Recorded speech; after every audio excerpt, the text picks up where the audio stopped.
நண்பர்களே, நீங்கள் என்னைக்காவது எங்கேயாவது வெளியில் சீக்கிரமாக போகணும், இல்லை யாரையாவது பார்க்கணும், இல்லை இன்டர்வியூக்கு போகணும் அப்படின்னா காலையில் ஒரு நாள் அலாரம் வச்சுட்டு காலையில் எழுந்திரிச்சு போவீங்க. ஆனால் வாழ்க்கை ஃபுல்லாக அலாரம் வச்சுட்டு தான் நாங்கள் படுக்கிறோம். வெளிநாட்டு வாழ்க்கை எங்கள் வாழ்க்கை.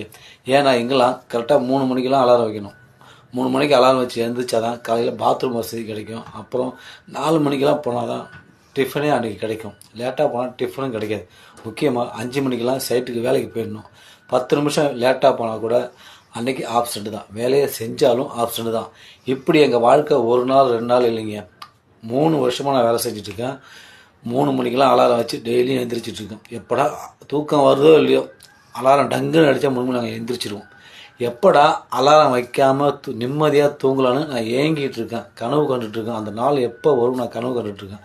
அதாவது எப்படா லீவு கிடைக்கும், வீட்டுக்கு போய்ட்டு அலாரமே வைக்காமல் எப்படா நிம்மதியாக தூங்குறதுன்னு தெரியல. வெளிநாட்டு வாழ்க்கை எவ்வளோ பெரிய கொடுமையான வாழ்க்கை தெரியுங்களா?